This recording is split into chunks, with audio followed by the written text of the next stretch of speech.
Okay. You're a best guy, so you got it. Here we go. So Sichos Haran Vav. So we're continuing in our experiment of learning a Sicha and seeing how it connects to the Parsha. So I had some interesting thoughts this week that came to me from the Sicha.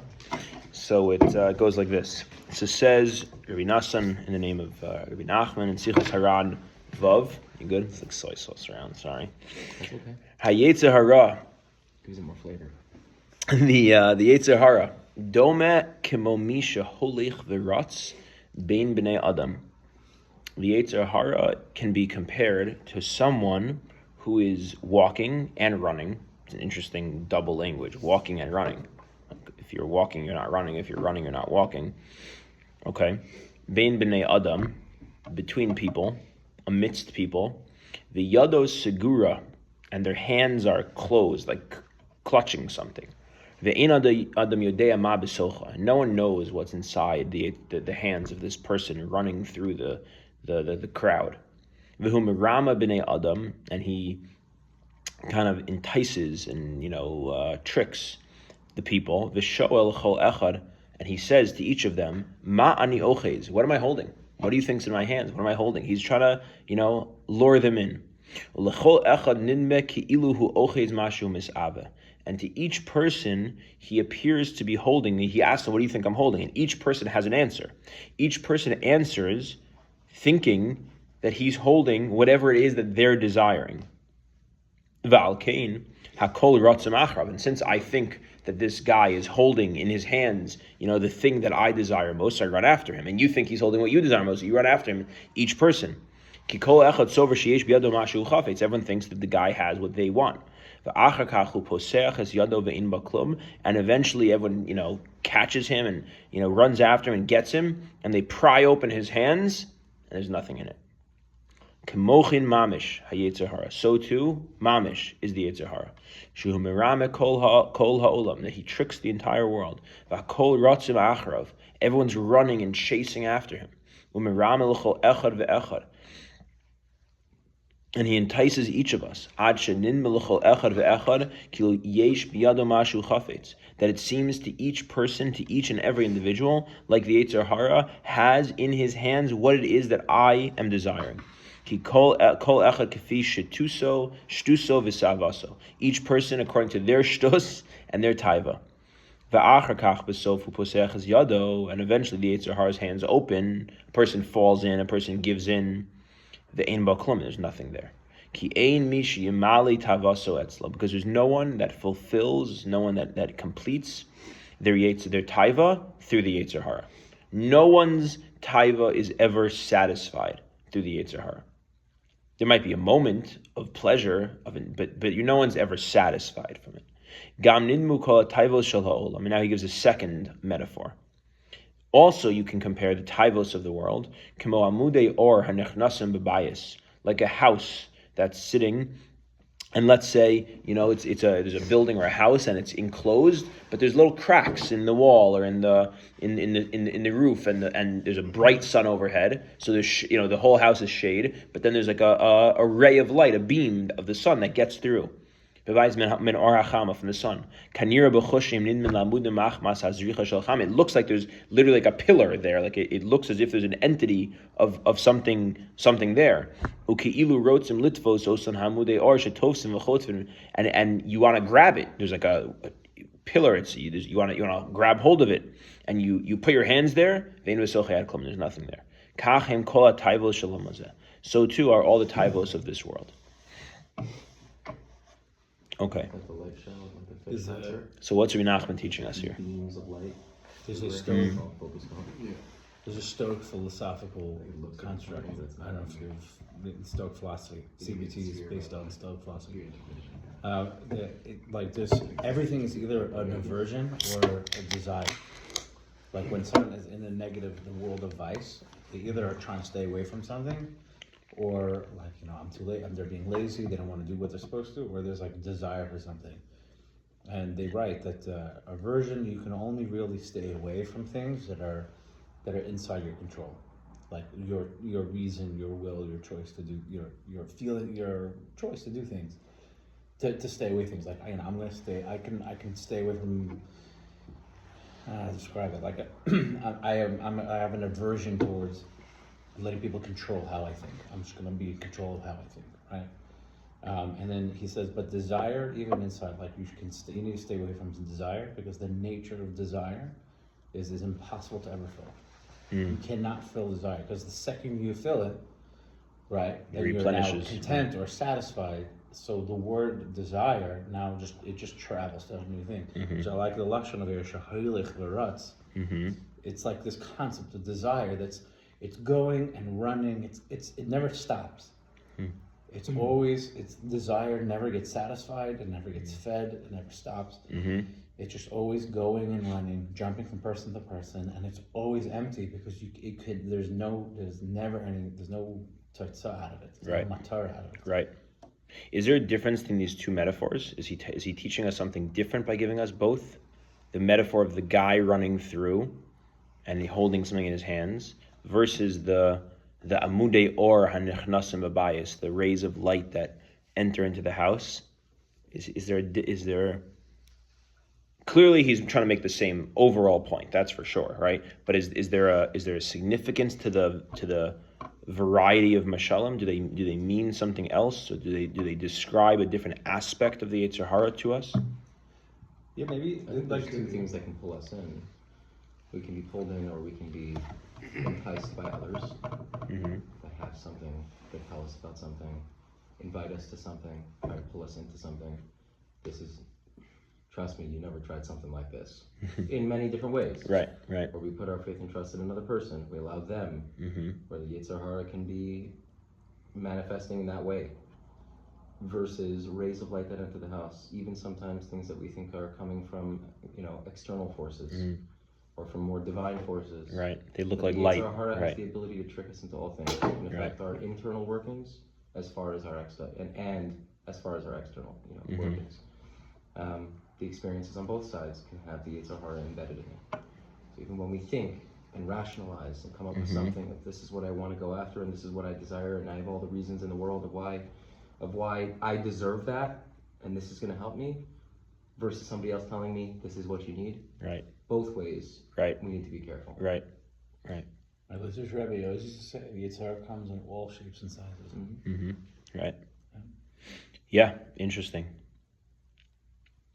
Okay, so a few things. That's usually what he says when he's like, yeah, no. I actually, no, agree. No, not at all. No, I actually, in terms of the two mashalim, I actually like that a lot. And I was thinking something similar. It's like the guy running around is kind of like it's almost like a depiction of something in the outside world, and there's another person, right? The amudei or is something that's entering into your life, right? And it's not another person. It's like, right. So I thought something very similar, but I wanted to also, in addition to that stuff, focus on a different aspect of this.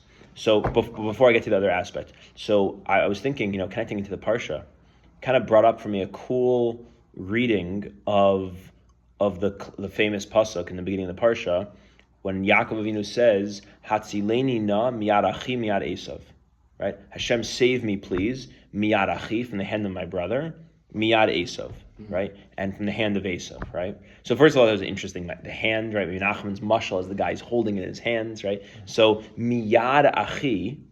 Maybe one way to read this is there's a classic vart about this from the Beis Halevi. What's Yaakov Avinu saying? Miyad achi miyad Esav, which is, the way to read it is, miyad achi, save me from the possibility that Esav presents himself like he's my brother. Essentially, save me from assimilation. And save me from miyad Esav, meaning that he's not like my brother, he's like Esav, that he wants to kill me.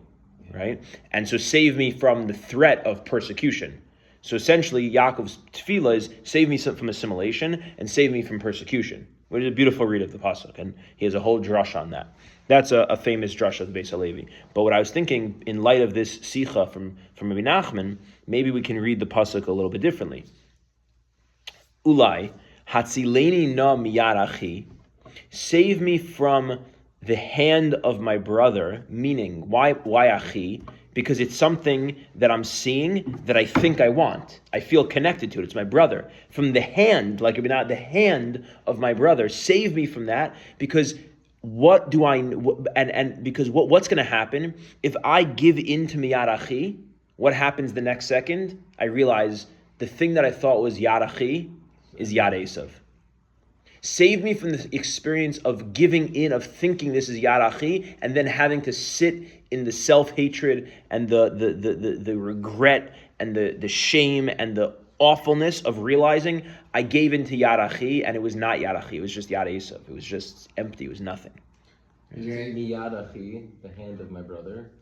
Miyad, also like as in like auto, right away. Right, very so. good. Right. But right, that's good. I like that. Yeah. And you said Esav's essence is he's a man who uses his hands, right? He's a hunter who does things. In some respects, we see the hands being like maybe grabbing towards the materialism. He's missing all things world. With Yakov was a person of speech and intellect on his things, so maybe it's also help protect me from that. He doesn't influence me, I guess, to become more hand focused. Right. Physical focus. Nice. That's great. But at that point, Yakov was also very wealthy. Right, because Yakov sent him the gifts that he was sending to him. We're talking about mega gifts that he was sending just to appease him. So I think at that point, Yakov was sitting on plenty. Yakov was set up. Yeah, but I think what John's saying is still true because like the focus of lifestyle, the focus of what things are about in Esav's world was about your yadayim, and in Yaakov's world it was about something bigger than that. It's like hakol kol Yakov hayadayim midei Esav. Right. I was learning the Parshas with my son, my 6-year-old, and so I told him, I said, in those days, they didn't really have money like that.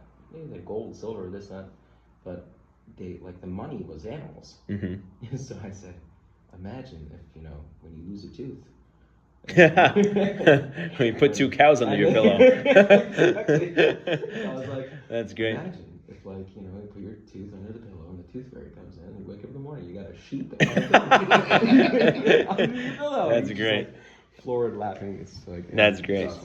Yeah. So I thought there was a cool reading of the pasuk. Hatzileni nam miyad achi, save me from thinking it's yad achi, which will then turn into yad esav, which is the worst feeling. So save me from that whole thing.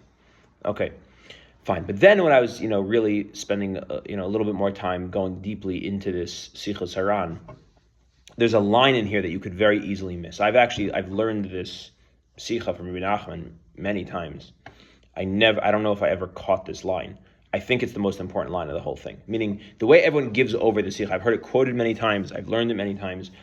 The way everyone gives this over is Rabbi Nachman has this, this is a very powerful metaphor. It's a great metaphor. We all know this experience of like chasing after something, thinking it is what we want, and then you get there and you have the experience and you open up the hands and it just feels like and it's just empty. It's nothing there.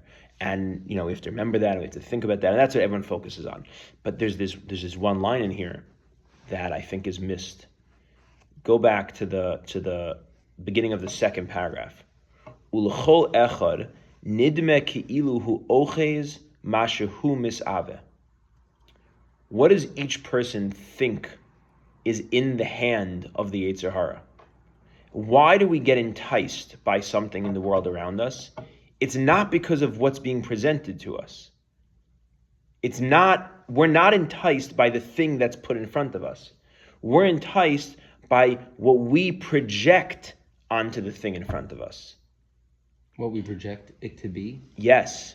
The meaning that the thing in front of us takes on, not because of what it is, but because of something inside ourselves. Well, that is what desire is, right? That desire is always bigger than the thing itself. Yeah. It's always more like, people go on the plan of vacation is much more enjoyable than going on the actual vacation. For some people, I don't know. Some people, I guess you don't know how to vacation, right? But like, right, the planning a lot of times, it's like, what's it gonna be? It's gonna be this, or when I'm going to a share, like, who's gonna be there?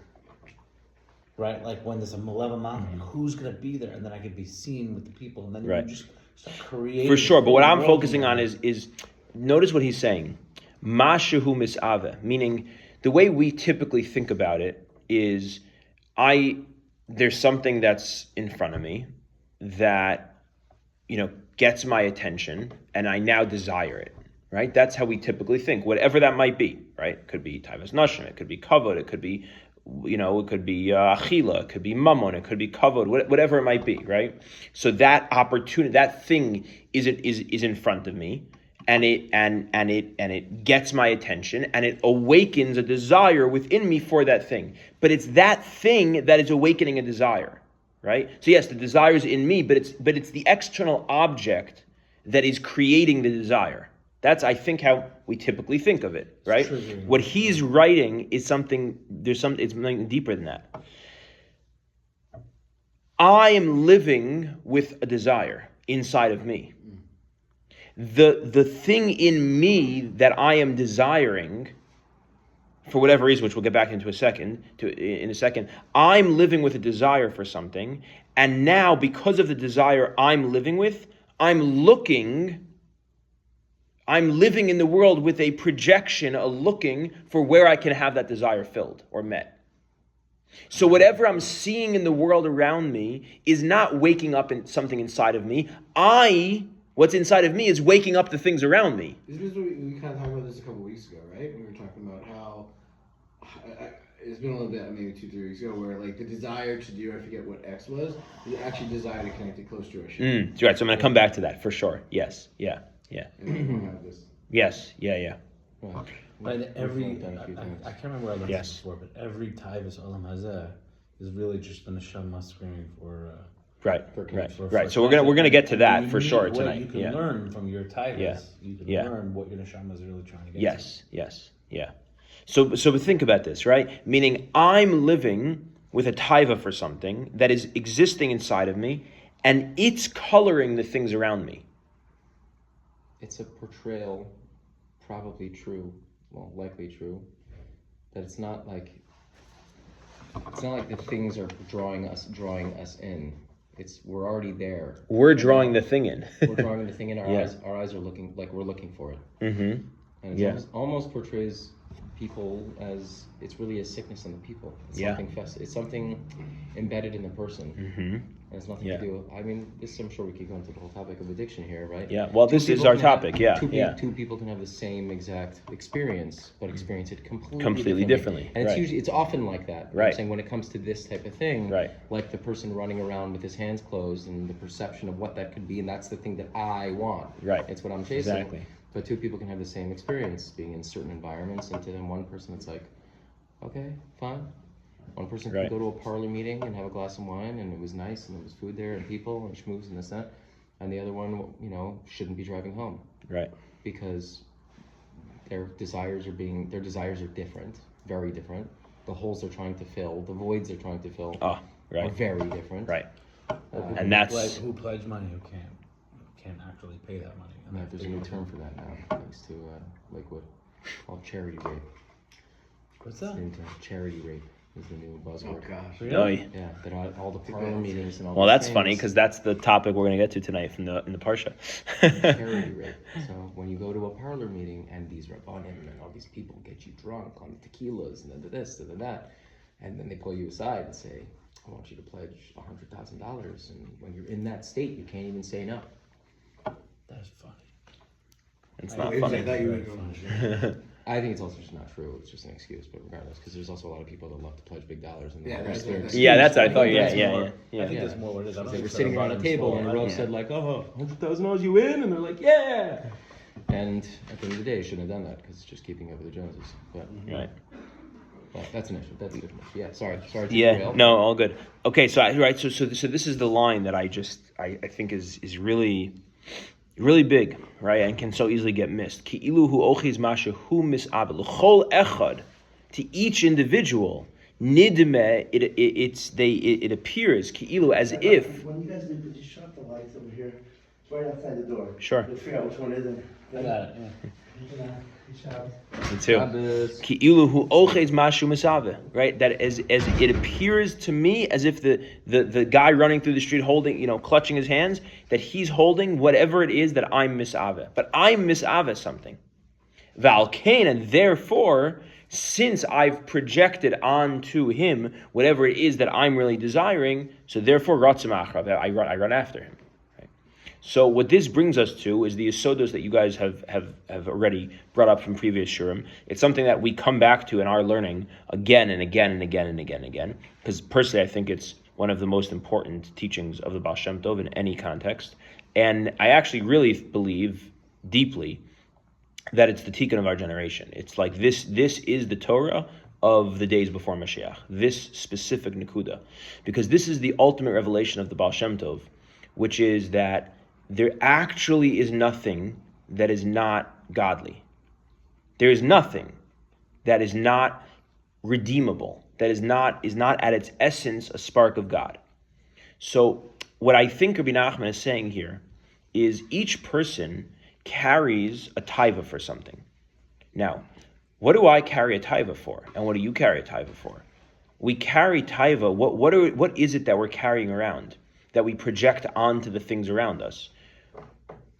You don't want to know. Yeah, the things that we're carrying around. What we do is what he's saying. We want to know. The things we carry around that are our taiva are our areas of brokenness, our areas of insecurity, our areas of pain, of loneliness, whatever it might be. Right? There's something that is going on inside of us that when not seen, when not addressed, when not dealt with, what it takes on is a form of searching to have its fix, to be dealt with through the Yetzer Harah that's running around as if he's clutching something that's going to be your prize. And the prize I project into the hands of the Yetzer Harah is really just a fantasy of whatever it is that I'm in pain about. And it's the conjuring up of the image of the resolution of my pain. Always. That's what it is. Which is why, as you mentioned before, that we can learn from our taiva how to actually fix ourselves and how to actually serve Hashem. Which is really a chazal. Chazal say, Ve'ahavta Hashem Elokecha b'chol levavcha. What is b'chol levavcha? With all your hearts, in plural. Right? Yetzer Tov, Yetzer Harah. That you serve Hashem with your Yetzer Harah. What does it mean to serve Hashem with your Yetzer Harah? Okay, so a simple pshat is you serve Hashem with your Yetzer Harah by not giving into your Yetzer Harah. Okay, but that's not really serving Hashem with your Yetzer Harah. That's serving Hashem, through the challenge. What does it mean to serve Hashem with your Yetzer Harah? It means that my Yetzer Harah can be brought, becomes a kiseh, it becomes a medium, a vehicle to elevating my avodas Hashem, because through understanding what it is that I'm desiring, I am brought in contact with what it is that my neshama is really yearning for, and each person differently, right? And the reason I say this is the ultimate teaching of the Baal Shem Tov, which is really the teaching of the coming of Mashiach, is because what does that mean? It means we are taking the area of this world that seems what? That seems the most ungodly. The area of Yetzer Harah, the area of creation that seems completely devoid of God. And we're saying even in that is actually a revelation of God. Why is it that I desire, money? Well, 5 people can desire money for different reasons. And if you know what your desire is, then you can understand what's really going on in yourself. Why is it that I have this taiva to go to this place and do this thing or whatever it might be? What is that taiva about? It's about something. There's a story there. And that is actually a revelation of your neshama, because it's a revelation of what's going on inside of you. It's giving you the signals to what you need to work on, what you need to figure out inside of you. So actually it's Hashem speaking to you through your taiva. It's calling your attention to realize where your area of something that feels deficient, feels incomplete, feels unfulfilled. And then if you understand it, you can reroute it to get its fill in the proper way. Does everything need to be rerouted? Ultimately. If the answer to that internal question is actually something that's motivated in good, it needs to be rerouted to the good. That's what I mean by rerouted. And if it's already sitting in good intention, let's just say. Good intention, but right now it's the good intention is showing up in the form of taiva ra, and the rerouting is finding. Is taiva tova, taiva de kedusha? Yeah, absolutely. Rabbeinu goes in the Kutim Aran. I don't remember which one. It's Parshas, but he goes that you have to go, especially in our generation, you have to go to the dark places and find the ISIS and pull them out of the dark places. It's like a requirement. So this is why I say this is the teaching that this is why I if you listen to if you guys have, a few of you have been to many of the shiurim over the years. I come back to this yesod probably, every few weeks. And I don't shy away from coming back to it again and again. Because it's not just another yesod. It is the yesod. Because this is the yesod that said, that this is the yesod of bringing Mashiach. Because the whole tachlis habriya is that Hashem is perfect.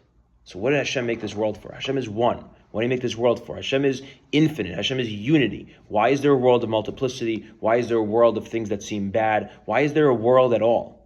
The whole purpose is the creation of a world that appears to not be filled with Hashem and to be able to show that even in that is Hashem. That's the whole purpose of creation. If not for that, if there's no, that's why we exist. We exist to reveal Hashem in the ungodly world. So previous generations did that because the truth is, if you reveal Hashem in this world in any context, that's a chiddush because the world naturally would seem so ungodly. So you reveal Him. But what we are tasked with, which is why our world is filled with so much taiva, and because we're the generation right before Mashiach, which means we're the generation right before the end. What is the end? The end is the revelation when literally every single detail of the world is a revelation of Hashem. Meaning the darkest, lowest aspects of the world, which seem to be in previous generations, be like, well, we could show Hashem in X, Y, and Z place, but in the tachtonim shebetachtonim, that's the way you deal with the Yetzer Harah. There is by avoiding, as you were saying before, or by suppressing, or by fighting against it. This is saying no. Don't suppress the Yetzer Harah. It's a radical thing. You can understand why people were taken aback by it. This is saying, don't suppress the Yetzer Harah. Don't fight against the Yetzer Harah. Listen to him. He's telling you something. That's playing with fire. Because he's hitting you where it hurts. Exactly. And what he's pointing to, if you know how to manipulate the Yetzer Harah, what he's pointing to ends up squashing that anyways. Exactly. Right. Now, the Alter Rebbe explains that we actually do have to start by suppressing the Yetzer Harah, because if we don't, then we already just give in to him, and then there's nothing we can do. We can't discern. We can't be discerning. Yes. You have to have the das. But you have to have the das first. You have to have iskafia. You have to be able to subdue it, to then be able to do ishapcha, which is rerouting. But this is the deepest avoda. This is the avoda of our generation. This is the avoda. This is the avoda of the Baal Shem Tov. This is the avoda of bringing Mashiach. It's the revelation of Hashem in the darkest places. Let's work like an example. Good. So let me show you. So real world example. Good. Brother. So let me show you what I was thinking about in this week's parsha. Because that's the idea here, is to learn this piece in Sichos Haran and see what it opens up for us in the parsha. And it opened up for me something that I've never thought about before at all. So the psukim here say like this: Vayavo Yakov Shalem Ir Shechem. Yakov comes to the city of Shechem complete. Shalem, full. Asher be'eretz Canaan, that's in the land of Canaan. Bevo mi padan aram, vayichan es pnei ha'ir. Okay, so he encamps, etc. That phrase is a very hard phrase to understand. We're going to get back to it in a minute. Vayichan es pnei ha'ir. Faces the city. Okay. Vayiken es chelkas hasadeh asher nata sham ahalo. Miyad b'nei chamar avishchem b'mea kishita. Okay, he's setting up camp, etc. A lot of hard words to translate. Vayatziv sham mizbeach vayikra lo kel elokei Yisrael. He sets up a mizbeach and he calls out to Hashem. But now we have the famous tragic story. Vateitze Dina bas Leah. So Dina bas Leah goes out. Asher yalda li Yakov, that was born to Yakov. She goes out. Liros bivnos haaretz, to see the daughters of the land. Meaning she's going out, she's curious, she's going out to see if she can make friends, it almost sounds like, right? Exactly what I was thinking. She wants to make friends, see who's around. See what's what. Yeah. Vayarosa, but notice it's very pure intentions. It specifies, it's bivnos haaretz. She's not going out illicitly. She's not going out for trouble. She's going out to liros bivnos haaretz, right? We'll get back to that. The pizza shop with her friends. Yeah. Like she knows this boys in the next. No, I don't. No, that's my point. I think it's coming lafuke. That's my point. She, like her whole. It's not she's going out with her friends, but really it's because she knows there's gonna be a boy there. No. Liros bivnos haaretz. It's all my lips. Isha Tanua. Because it's all my lips upbringing. Like, Dina went out, and she should have known that when you go out, that's right. You're already lost. There's a chazal that's based off of that Dina is that we learn from Vatetse Dina. You see what happens if you have a Dina. But I'm just sticking for a second with to me, liros bivnos haaretz is like the Torah coming to testify to you. She's right? doing right. She had pure, simple intentions. She was going to a benos on Shabbos afternoon, right? Okay.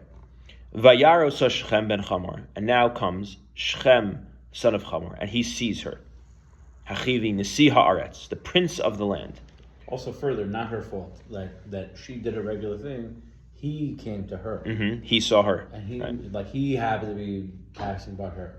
Vayikach osa, and he took her. Vayishkov osa vayaneha, and he sleeps with her. He afflicts her. Rahman al-Itzlan. It's a terrible story. He rapes her. Vatidbak nafsho bedina bas Yakov, and his heart, his nefesh, becomes davuk to Dina, bas Yakov. She's still bas Yakov, by the way. We haven't dropped that, right? Vayehaves hanara, and he loves her. Vayedaber alev hanara, and he speaks to her heart, right? Like Nachamu, right? Dabru alev Yerushalayim. Vayedaber alev hanara. He speaks to her heart. Vayomer Shechem el Chamor, and now he says to his father, Aviv, Lamor, saying, Kach lias hayalda hazos, take from me this girl, liisha, as a wife. Okay, so what's going on here? So the classic way we read this story is you have some horrible guy named Shechem, who's some entitled, disgusting human being, and he goes and he does a disgusting thing. Okay, might be true. But when we look at it that way, it becomes essentially meaningless for us, because none of us wants to associate ourselves with, we don't reflect on ourselves when we learn it that way. Like, he's just a horrible guy, right? I'm not a horrible guy. So he's a horrible guy. He did a horrible thing. I'm not a horrible guy. I'm not going to do a horrible thing. It's nothing to do with me. So in our culture, we don't have words to really process situations like this. So it's like, that's not on me. I'm nothing to do with right, but we read it and we see it's very black and white. It's villain and victim, and that's it. Which on some level is true. I mean, people have to be held accountable for doing horrible things. Like, I'm not minimizing that, but we might wonder on another level, like what's going on here with Shechem?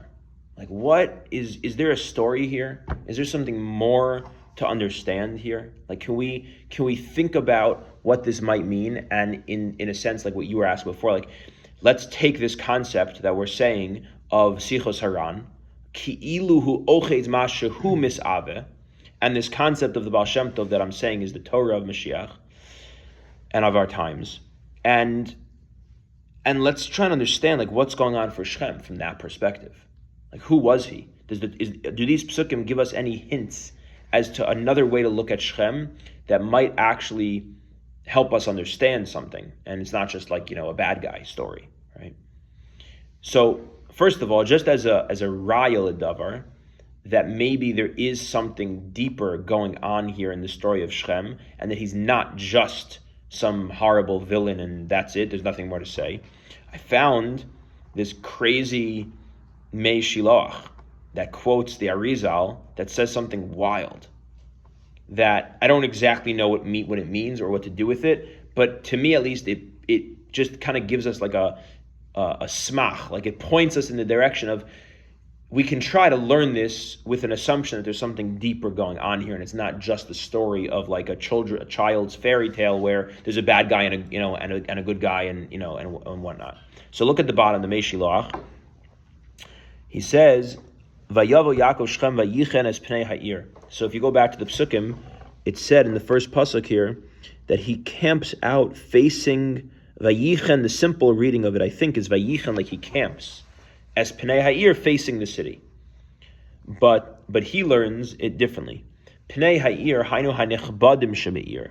Pnei Ha'ir means the faces of the city, meaning the honorable people of the city. Umi Hayu Az Pnei Ha'ir, Shechem v'Chamor. Who were they? Who were the faces of the city? Shechem and Chamor. V'lashon Vayichen, and what's the language of Vayichen? Not they camped, that he camped, rather, Hainu Shenasu Chen Be'inav. That Yakov actually saw them positively. They were no sechein beinav. V'hainu. Now listen to this Arizal. The Isa bekisve Arizal the Sefer HaGilgulim ki Shechem nisgalgel achar kach, that Shechem, this horrible person who did this horrible thing to Dinah, he came back in a Gilgal bezimri ben Salu ben Dinah. He came back as a Gilgal named Zimri ben Salu, who was one of the Nesiim, who was the son of Dinah. Who was famous for his... Who was famous then also for being Boel,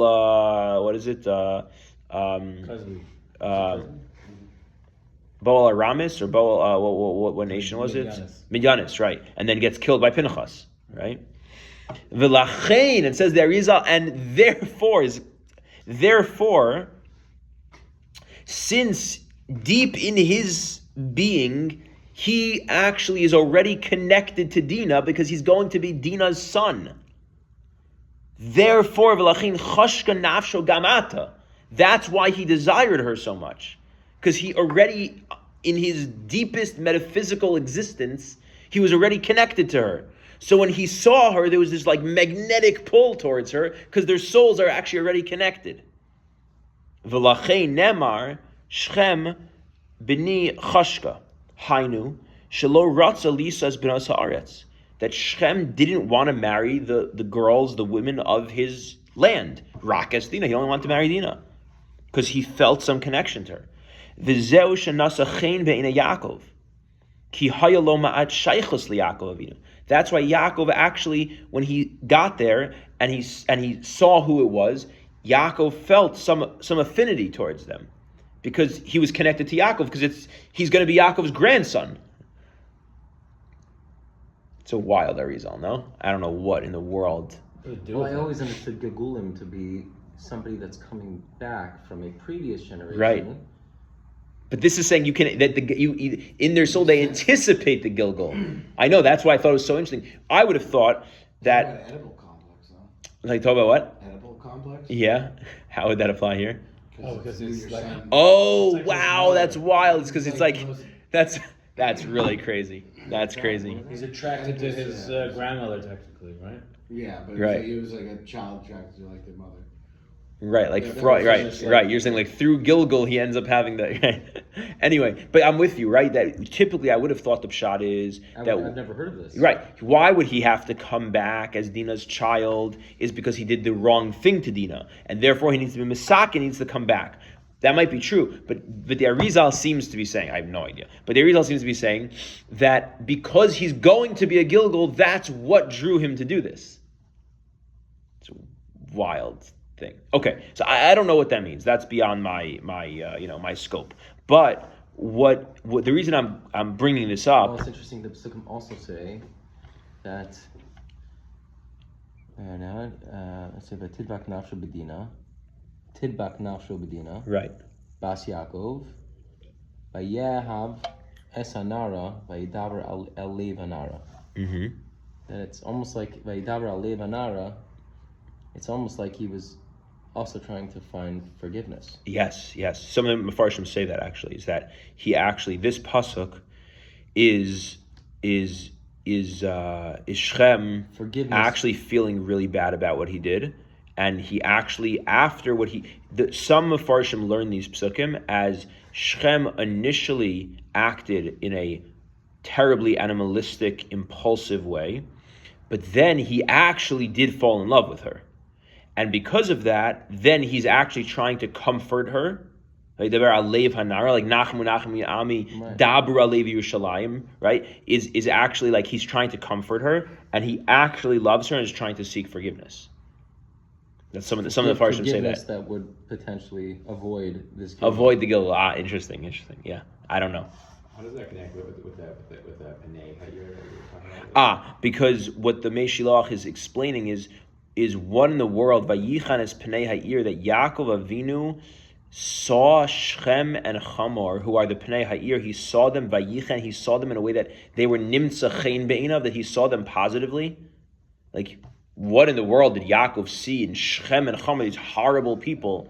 He saw them favorably, Vayichan. So he's explaining, the reason he saw them favorably is because actually when he saw Shechem, maybe he didn't even know why, but he felt something inside of himself that had an affinity towards him, because Shechem is going to become his grandson in a Gilgal. It's not just Shechem himself recognizing it; it's Yaakov recognizing it. Yeah, that's what he's saying. The Arizal is saying that Shechem recognizes it. The Vayishlach is taking that Arizal and saying maybe that's also pshat in Vayichan es Pnei Ha'ir. That's the Ishbitzer, Vayishlach, the Ishbitzer. That's what he's saying based on the Arizal. How do you translate Vaye'ahav? And he loved her, and he loved. Vaye'ahav, and he loved. Yes, on our, yeah. I think. So I want to come back to that pasuk also. Future. I don't think it's future, no, because it's vav hahipoch, as as they say. So the vav turns into past. He only has this change of mind after he does the dirty deed. Right. Like after he does what he did, which in another sense ties us back to the Sichos Haran, right? There's the initial thing that the person does, thinking it's going to be amazing, and then afterwards they feel awful about themselves, and now he reacted to that in this way. But so what I want to think about is like, what was going on for Shechem that he did this? Again, one way to look at it, and I think this is legitimate, is you have a guy named Chamor. Chamor is probably not named Chamor for no reason. He's a donkey. He's a horrible person, right? He has a son named Shechem. Shechem is a horrible person. He's a horrible person. He sees a beautiful woman. He goes and he does a horrible thing. And then he goes and tells his father, go get me that girl. Right? I mean, it's just the whole thing. You could just read the story as like a horrible story, and that's legitimate. They're a Middle Eastern Arab warlord. Yeah. But what I want to suggest is that maybe we, in light of this Rabbi Nachman, and in light of this Torah, of Ki'ilu hu ochiz masha hu mis'ave, maybe we could learn it a little bit differently. We could learn it maybe a little bit deeper. And I'm saying that based on this Arizal, quoted by the Ishbitzer, maybe that gives us a little bit of a smach to this notion that there's something deeper going on here. Okay? So I want to suggest two possibilities. They're similar but different. Two possibilities I was thinking about. So, and this is going to speak to your question. Like, can we give like an example of what this whole concept means? Okay. So, like I said, Chamor, the Mefarshim point out, is the name Chamor. He's a donkey, right? This is a man, but he's a donkey. And many of like some of the midrashim and different makoros talk about this city. This city of Shechem is this horrible place, right? Horrible place. The things that are going on there it's not a good place to be.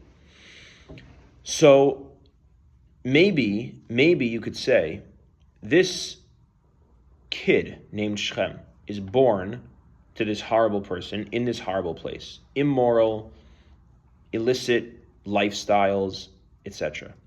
But Shechem, in other contexts, I never saw this about the person Shechem, but the city Shechem, I've seen this, that Shechem, Sfarim say, is a Rashi Tevos. It's an acronym. Shin Chaf Mem. Shem Kivod Malchuso. That's why we say V'yatu Shechem Echad. Shechem will reveal Echad. Because Shechem is Shem Kivod Malchuso, which is the same thing we were saying before, that the lowest places are going to ultimately be the greatest revelation. So maybe, what I want to suggest, I'm psychoanalyzing Shechem a little bit for a second. I'm making up a theory. I have no idea. But based on the reading of the Psukim. Yeah, 100%, right? So, I know it's very good. Excellent. Love that. So maybe we could say like this. Shechem actually had a more sensitive soul. he was born with more of an atiyah, a little bit more of an inclination to goodness, to ruchnius, to something good. And he was born in this world of filth. So he was living with a void in himself. He was living with a sense of unfulfilled meaning, a desire for a sense of purpose that was unfulfilled, and he's living with a gaping hole in himself because he is Shem Kvur Malchuso. He's born with that, but he's born to Chamor, and he's born in this city. So he's looking and desiring of meaning, of purpose, of connection, of something better. He might not even know that. Right? He doesn't necessarily even consciously know that. But he's different. But he's different in some way. And he has a gaping hole in himself. And now what happens? Vayavo Yakov Shalem Ir Shechem. Yakov shows up, Shalem, complete. All of a sudden, this group of people show up, and there's something about them that is like everything Shechem ever wanted. There's shleimus there. And then what happens? Vateitze Dina bas Leah asher yolda liYakov. Dina, this girl, who is the daughter of Leah and the daughter of Yaakov. Why does the Torah emphasize that again, right? Asher yolda liYakov, because Yaakov is the one who is just described as Shalem. And she's their daughter. And what did she go to do? She didn't go to try and do something not good. She wasn't going out hoping to catch some boy's attention at the pizza shop on Motzei Shabbos. No, she actually went to the Tehillim group on Shabbos afternoon, really because she wanted to say Tehillim. Like actually, for that reason. Liros bivnos haaretz, with no impure intentions whatsoever. Meaning, who was Dina? Dina was purity. Dina was pure. I think it says here, V'lashon vayichan, hainu shenasu chen be'enav, may actually be talking about Shechem. The way I was thinking about that in the Vayishlach himself, it's saying that Yakov saw them favorably in the Vayishlach, right? But he recognized something. So exactly that's what I want to suggest. Not in the Vayichan, but yes. So the Torah is telling us that Dina. I think the Torah is trying to emphasize Yaakov Shalem. Dina is the daughter of Yaakov, who's Shalem. Why did Dina go out? Liros bivnos haaretz. She's pure. So what happens when this person who deep down feels some sense of really an unfulfilled desire for meaning? Human beings are meaning-seeking animals, which make us different than animals, but we are meaning-seeking beings. This is man's search for meaning, Viktor Frankl, right? We are searching and desiring for meaning. If a person doesn't have meaning, there's a gaping hole that they're living with. Now, they might not consciously realize that that's what the source of their misery is, but they're living with some misery. But it's not just stam misery, and this is my point of to understand what is my misery.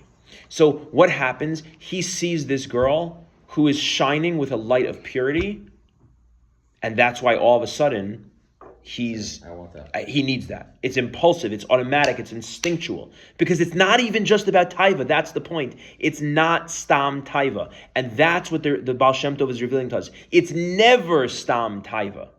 There's no such thing as, it's just a taiva, it's just the Yetzer Harah. There's always a deeper reason. He wants to connect to something holy. And he sees her purity and holiness, and that's what he wants. Because he's broken. Because he's broken. Now, he didn't have awareness. He didn't know the teaching of the Baal Shem Tov. He never went to therapy. He never worked on himself. So he acts it out. He does exactly what Rabbi Nachman's teaching us in Sichos Haran. He sees the Yetzer Harah clutching something in his hand. He knows he wants. And his own taiva is now projected into the hands of the Yetzer Harah. So he sees an innocent, specifically innocent, pure girl, the son of a man who is Shalem, and he sees in that what he's desiring. What's he desiring? A sense of fulfillment, a sense of purity, of Shem Kvur Malchuso, Shechem, Shleimus, and now he acts out on that, and really. In different ways. Do we need to go as deep as to think that he had this void that he was looking to fulfill? Or can we even say that somebody who comes in Shalem, and the daughter, this pure daughter of this figure, Yakov, who comes into town, and is just this epitome of Shlemus, is attractive, and anybody that experiences that is going to say, I need that. Maybe, but what I would say is the level of intensity that they experience of that is proportionate to the level of void. So if someone in their own right was shalem, and Yakov comes in shalem, but I'm shalem, I'm okay. What do I need? Now, if I'm missing a little bit of shlemus, yes, I might see that, I might desire it, but it's not going to overtake me. Who is it overtaking? It's overtaking the person who has a gaping, chasmic hole. Right, it's interesting to see. We see this dynamic play out with Shechem, but not with like Lavan or Esau. Right? Like we don't like they just are what they are. Right? They're not. They don't lack anything. They don't feel like they're missing something. Well, I think in their stories we could weave a narrative like this too, because they do try to go for something. Lavan tries to go for money. Right. Interesting. Right. So yeah. Right. So but meaning right. So in this he doesn't care about. Right. But and that's my point. Exactly. Right. That's my point. It's not coincidence why this person has this taiva and that person has that taiva, and that's what Rabbi Nachman is telling us. Lavan had a different insecurity than Shechem. Just money. He had a different hole. He had obsession with money. Now, what was his obsession with money? I don't know. We'd have to go into what that story is, because money can represent a lot of different things. Right, but like his hole is trying to trick. Yes, money, something with money. So the hole in Lavan's heart was a different hole than Shechem, and that's why they did different things. That's exactly my point, right? Now let me. And Esau is control and power. You could say that he wants to control the destiny. Yeah. He's upset about the brachas. He's trying to control other people. You know? Yeah. What do you say? He also failed that in his second time. His second chance, he failed at that also. Who? Zimri. Very good. Right. He does it again. Right. Usually, there's no a Shakespearean tragedy. He does it again. Right. When he comes back. Right. Let me give you another version of how this could go. I have no idea which one's right. Could be neither of these are right. Who knows? In that explanation, how would you say, meaning shalem? Pasuk uses it says shalem. What does it say shalem? It says in the pasuk. Yeah, you have Yakov shalem and Shechem. The difference in those words being one. Lamed and Chaf. The lech or kol. Wow. We have to be misponing on that. Yeah, that's cool. Shalem and Shechem. Wow. Yeah. Cool. One letter off. Yeah. Okay, listen to a second possibility. Okay? So I was thinking about here's something that bothered me. What is pshat that this city is called Shechem? Shechem is the sun. No? Shouldn't the city be called Chamor? Shechem is the sun. I'm not sure, because we have Shechem in Parshas Lech Lecha already. Is this the same city? Is it a different city? No reason to say not, right? Yeah, I don't know. I don't know the geography of knowing the travels if it lines up to be the same city. I don't know enough, but I did notice that. Right by Harah and Harah, right between. Shechem. So would it make sense that so the Shechem? Yeah, I don't know. So, but I did see Rav Hirsch actually points this out, and. Meaning, I was wondering, is the pshat that it's called Shechem, even though Shechem is the sun, is because maybe, really, there's actually an earlier Shechem that it was originally named for. It's the same city of Shechem. And this Shechem in the Parsha here is named after his great-great-great-great-grandfather, who is the original Shechem, and the city was named for the original Shechem. Maybe. Right? That's a very nigla way. That could be, yeah. Technically, that's what happened. So it could be. I don't know. Shechem's a common name, maybe. Right? Maybe I don't know. So Rav Hirsch, though, I did see points this out, and that made me think a little more confidently that this is actually a question. He says no, Taka, the city is named after the son's name, not the father's name, which is weird. Isn't like a nose like. For us, right, it's like people like the old people, like the people that came before us, or like we respect. But it's the opposite for. Okay, maybe. But I would have thought, if anything, you have this guy Chamor, is this big pompous. Who's this? What's his city going to be named after? Himself? Is he named after his kid? I thought, but maybe I don't know. So here's what I was thinking. Here's another version of how we could learn this, right? And I actually didn't have a chance to get it all the way through, so we'll try and think it together. But I was thinking, here's another possibility of the insecurity, the gaping hole of what's going on for Shechem, and why this happens with Dinah. one way to learn is what I was saying before, is that Shechem is Shem Kvod Malchuso. He's born with more of a natural sensitivity to Ruchnius, and he's born in this place of total Chumrius, Chamor, and therefore this is gaping hole. He sees the daughter of Yakov Yishalem. She is Liras Bivnos Haaretz. She's pure. He wants purity, and he acts this out. But maybe a different way to learn, nothing to do with meaning or not meaning in that way, not about purity, but is as follows. There is a real phenomenon of people being born into situations where they are given everything on a silver platter. Everything. Their lives are just handed to them. All the money they'll ever need, all the jobs they'll ever need. They are born with a city named after them. You're born, and the moment you're born, we're naming the city after you, meaning we're literally giving you everything on a silver platter. You're born into a home where here's what happens when you're born into a home like that. I am meaningless. You're never told no, so there's never a challenge. There's never. That's true too, but I'm taking a different direction. Is not that never told no, is what could I possibly do? Everything's already done. When I'm going to make money. Who needs money around here? Money, right? Yeah, I'm gonna learn. I'm in a family of everyone's already, Talmidei Chachamim, right? I'm gonna go, I'm gonna be athletic. Everyone's already athletic. I'm gonna be good looking. We're all good looking already. I'm naturally athletic. I'm naturally good at learning. I'm naturally good looking. We have all the money we could possibly need. Like, what is there left for me to do? This is a very real phenomenon, right? I'm born with everything given to me on a silver platter, and I'm born with everything already being as if perfect. And what happens? I develop the sense that literally life is meaningless. Not meaning in the first version I was telling you of spiritual versus material meaning. Meaning in the sense that I don't have any impact to make on anything. That's really the point. There's no impact for me to make on anything. Anything I do is literally just pointless. It's already done. It's already there. Right? There's no sense of impact. It's actually a very interesting thing. Some of I've been reading a couple of different things on parenting and different things. One of the things that I came across is some really cool studies that I think it was Harvard did on the value of kids having chores and the lost art of kids having chores.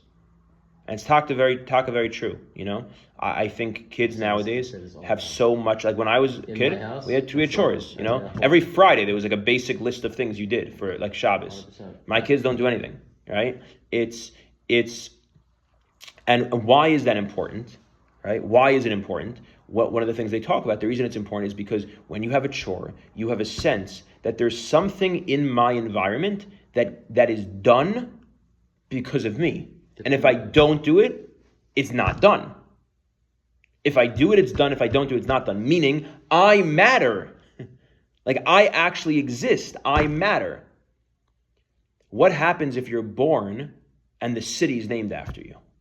What happens if you're born and everything's given to you? What happens if you're born and everything is already there? There is nothing for me to make an impact on. I don't matter at all. Maybe that's what Shechem was experiencing. Maybe that's part of what Shechem was experiencing. And that lack of meaning, lack of purpose? Yeah, lack of the sense that I actually make a difference in any way, that my existence makes a difference in any way, shape, or form. And Yakov is Shalom, so he's attracted to that shlemus. Yeah. That purposefulness. Yeah. The logos. Now, here's the really cool thing. Listen to this. Yeah, I think this is cool. What does Shechem do? So maybe, here's what, okay, one second. So here's what I want to say. Maybe the reason Shechem does this is because you know what you do? Actually, it's very sad. But you know what a person does if they feel that their actions make no impact and do not matter at all? They do something really bad. You know why? Because if they do something really bad, they're just seeing that what I do could actually matter. Mm-hmm. You know why he rapes her? Because he just wants to feel like his existence even means anything in any way, even if what it means is negative, but it means something. Because my whole life, I don't feel like, I literally just don't matter. Right? He wants to feel a sense of that he matters. So kids cut themselves. Yeah. Like, am I real? Is my existence real in any way? Or this is the only thing I have control I have over. control, right. Yeah. And then, here's what I think is so cool.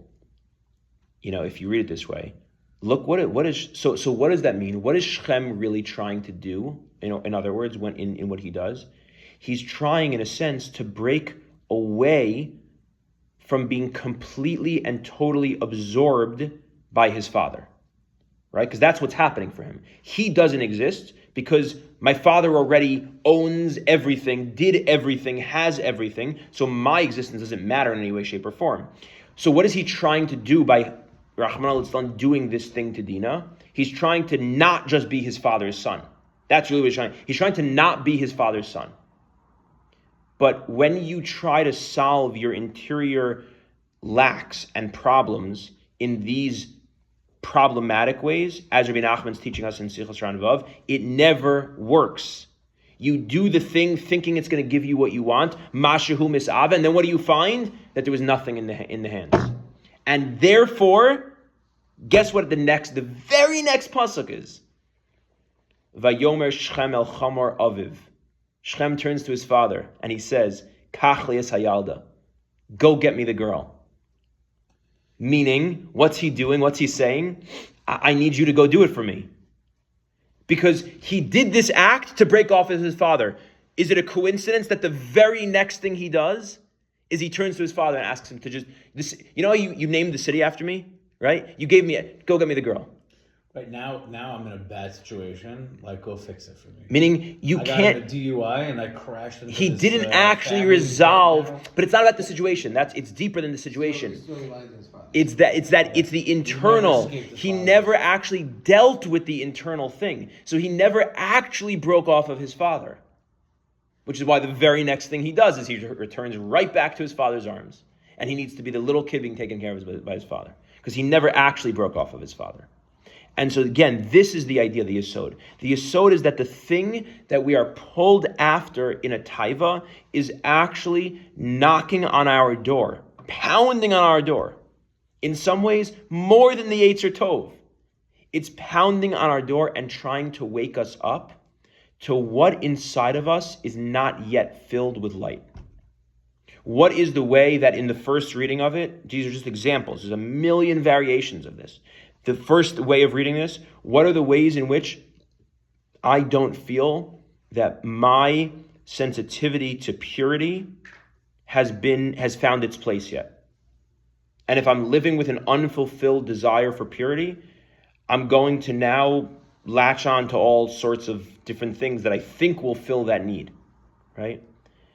So the desire for that thing is actually knocking on my door, trying to tell me there's something in you that hasn't been filled yet. Or in the second reading, it's that I'm living with a sense that I don't matter. So when I desire to do something that matters, instead of just seeing the klipa, the shell, the outer layer of it, which is, you want to go do X, Y, and Z, but why do I want to do X, Y, and Z? What's underneath that? If I have that, what will I have? I won't actually have it. That's what Nachman's teaching us. But what do I think, though? If I have that, what do I think I'm going to have? And that's waking me up to, so why do I think I need that? Because there's something still lacking. Now, whatever it is that I've discovered is the lack, can I now reroute that to actually filling that lack? And actually filling that lack will always bring me back, in some way, shape, or form, to there's only one way that the lack is ever really filled. Ani Hashem Rofecha, I'm Hashem your healer. That's the medicine. Shem K'vur Malchusa, right? And by the way, I think these readings explain the pasuk that you were picking up on, that Shem doesn't just rape her in some just animalistic way.